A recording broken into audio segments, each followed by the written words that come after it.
I knew I would be the best in the world when I was 15.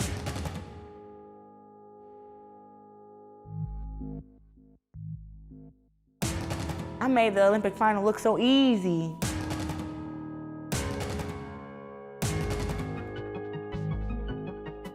I had got bullied in school, so from that day, anybody who messed with me, I fought them.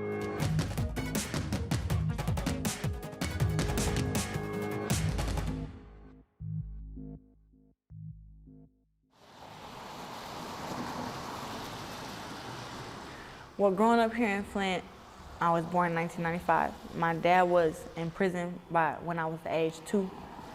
And I didn't meet him again until I was 9 because he had did 7 years. But I didn't start talking until I was 5. And I had a speech impediment. I would stutter all the time. And I believe I was deaf in one ear for a while. But at the age of 5, my mom struggled with alcohol abuse. You know, my mom wasn't a bad mom, you know, and I had other family members around. So with my dad not being around, it was just some things I used to question about myself that I didn't know why. You know, I didn't know why I was easily tempered. I didn't know why I laughed so loud. But I kind of understood everything at the age of 9 when I met my dad again, because he laughed just as loud as me. His temper is way worse than mine. You know, we didn't have food. I felt like I was always the sacrificer in the family, because if we didn't have food, I would go out and get us food, and whatever food that she would bring, I would always give it to my younger siblings. You know, if there were 2 packs of noodles, my ramen noodles, my little sister ate one and my little brother ate one, and I didn't eat. There were days when me and my sister walked around looking for my mom for days and we couldn't find her. And when we did find her, we would have to bring her back home and stuff like that. Even though I still was struggling, like I didn't have a bed to sleep on until I was 16, and more than likely, my sisters and my brother was on the couch, so I would be on the floor. I was raped every day after school for about 6 months. It happened a lot to where I kind of had got used to it, but I didn't like it, and I finally. And like I said, I didn't know how to talk till I was 5. So I had to explain to my aunt. She asked me questions about what he had done to me, and I wasn't able to verbally speak it because I wasn't that good at talking. She gave me a doll, and I was able to show her everything that he had that he had done to me. And from there, that's when I ended up moving with my grandmother. You know, it didn't stop me from being great. And I just decided that even though sometimes I could have went left, you know, and I could have made bad decisions in life because of just how I felt toward men. You know, whatever. I was kind of terrified of men for a while, and I was just men and boys. You know, I didn't really have a boyfriend until I was about 16, 17. So it kind of changed my judgment, but then I had to tell myself, don't let him be the decision maker, you know. So I feel like I was giving him control over me. So when I had felt that I was strong enough, I just was like, you know, he's a piece of trash, and you know, I'm just gonna live my life to the fullest. I'm not gonna let that stop me. Growing up and going without, you know, and not having nobody there to do for me, it kind of instilled in me, if anybody's going to take care of you, it's going to be you. If anybody's going to take care of your siblings, it's going to be you. So that's why I felt like boxing was my way out. I had got bullied in school. My hair was poofy. I was very skinny, and I was quiet, but I was smart. And I used to do my work at school, and people would copy my work. I mean, girls would pull my hair. I think after about a year of that, that's where everybody found out Claressa has anger problems. Somebody said something to me, and I think she pulled my hair while I was at the desk, and I didn't do nothing. I just put my head down, and the girl walked past again and pulled my hair again. So I got up, and I punched her. And the feeling I had when I punched her was a feeling of relief. And then she tried to hit me back, and I just remember I grabbed her and I slammed her.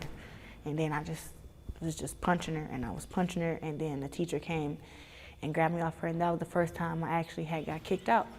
But after I came back to school, those next couple of days, nobody messed with me, you know, and I was like, if I fight people who mess with me, they won't mess with me anymore. So from that day, anybody who messed with me, I fought them. 5th grade, I got into a fight with a guy. I don't know what happened or how we fought, but he hit me first. And I just remember I slammed him also, and I was on top of him, just hitting him in his face. And when I got kicked out, the teacher put on a referral, extremely dangerous.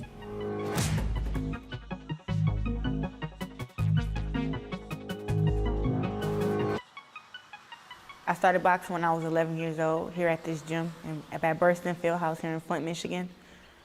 I knew I would be the best in the world when I was 15, or I felt it. My dad was really, really stressed out. He was talking about how, you know, he'd been in prison for so many years, and that when he had got out, he's like, I'm trying to change my life. He made a promise to me and my sister that he wouldn't go back. He was like, if I would have stuck to what I was passionate about, I wouldn't be in this situation. And I said, what were you passionate about? He said, boxing. And I said, boxing? He said, yeah, they used to call me Cannonball. I said, Cannonball? He said, because my fist was hard and I was fast as lightning. My dad told me that, and I said, oh. My dad said he thought that one of my younger cousins or somebody would have took up boxing, but he was like, nope, nobody did. He said Muhammad Ali had the same problem. He had kids and he had sons, but only his daughter, Layla Ali, took after him. And when he said that, I thought he was telling me he wanted me to box. I asked my dad, could he sign me up for boxing one day when he picked me up from school? And he said, what? No. He said, boxing is a man's sport. And he said, you too pretty to box. I said, and at a young age, I did not think I was pretty. I was like, what the hell are you talking about? No. I think I went on like a don't talk to dad thing for about 3 days. And after the 3rd day, he picked me up from school again. I was so annoyed, like, you know, I wasn't talking to him. And when I got to his house, it was like an intervention. Everybody was sitting at this desk, well, at his dining room table. Him, his current wife now, her 3 kids were sitting there. And they all voted on if I should box or not. And I'm sitting there looking at everybody, and everybody else said yeah. He voted no. So that was my first victory. I beat my dad majority decision.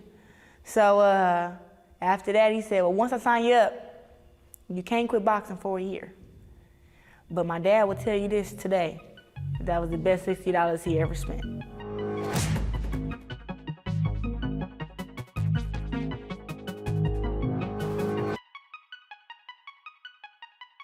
I went to my first world championships in China. And that's where I experienced my first loss. It was my 27th fight. I was 26-0, and then I lost my 27th fight to Savannah Marshall from England. And that was 2 months before the Olympics. The loss didn't really, I had never lost before, and I can tell you, it didn't feel great, but it made me more hungry. You know, it made me work harder. It made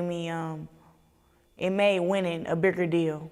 I heard some commentators say that I wouldn't even, I would be lucky to get a bronze medal because I was 17. And just with all that, I just wanted to prove everybody wrong who had said that, but I knew that in order for women's boxing to grow, that I had to win. I had to be the one that people saw on TV, and it was the first time that they had allowed women to box in the Olympics.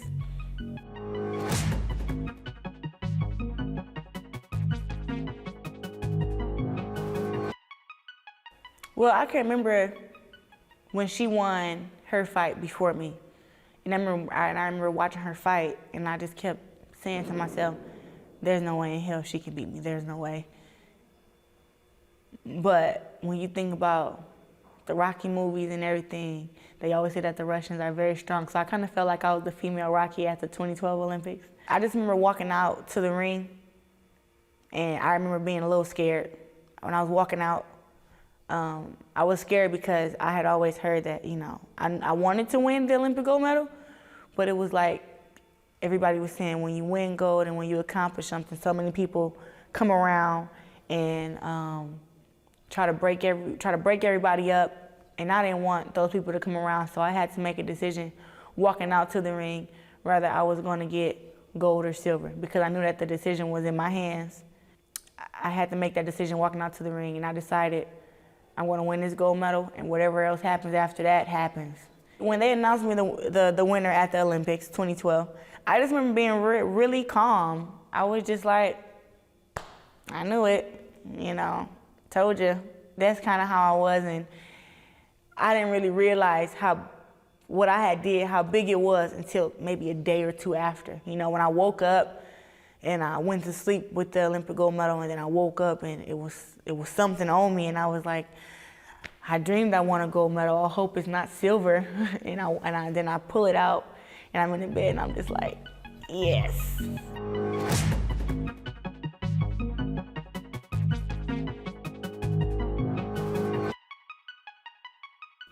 I don't really like new coaches.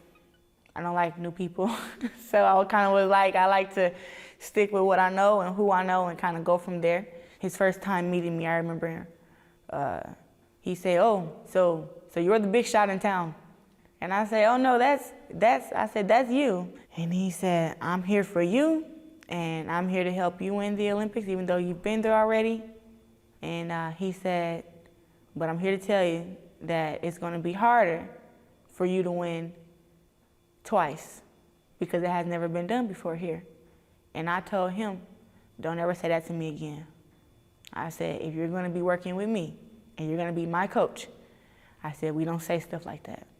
I said, we say we're gonna work hard and we're gonna accomplish our goals. That's it. And he said, I'm just telling you. I said, don't say it again.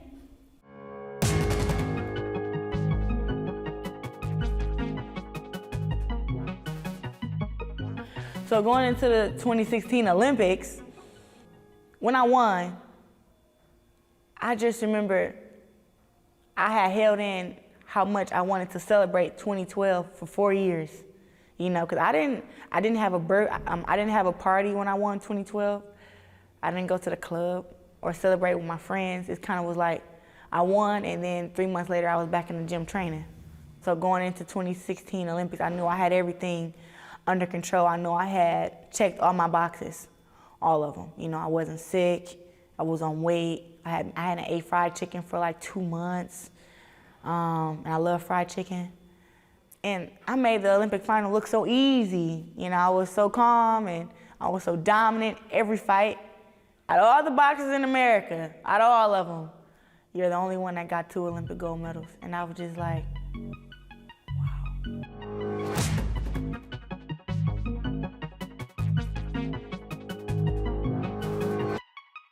like I said, I always said this from the age when I was 17. I said, they want to see the best of women's boxing. They have to see me. You know, we have a lot of boxers that are skilled, a lot of boxers that are great. But for women's boxing to get to the next level, I said it's going to have to be me to do it. I feel like, I don't know what everybody else does in their free time or whatever, but I know that my life is 100% committed to boxing. I haven't seen a woman yet who has the skill level that I have. The only boxer who I say even comes close to my skill level is Katie Taylor. Only female boxer. I have a high standard for myself. I don't think that no one knows how high my standard is. I don't ever want to have to question myself on if I'm prepared, on if I'm ready to get in the ring or if I'm in shape. I always want to be 100% sure, and I want to be able that if I have to get in a fight and me and this girl are going at it all 4 rounds, I want to be able that last 10 seconds when we're both dead tired, I know that I have that extra 10% in the bank. And I know that if I take a deep breath and I can let this last combination go, that I can be the one to be the decision maker of the fight.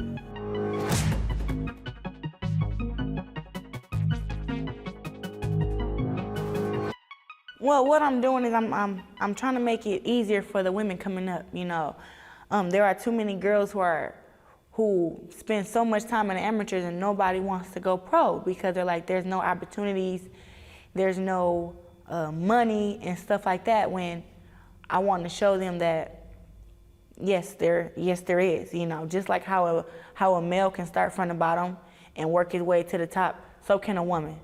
So first is just to take advantage of all the exposure that I get. And one thing that women have to do is perform. You have to get in the ring and perform. You have to look good. And I don't mean just getting there and brawl with each other, skill-wise. And I think that's what women's boxing has been missing. I don't know a female boxer who don't know me, you know, worldwide. I don't know one. You mentioned Claressa Shields, everybody goes, oh, yeah, yeah.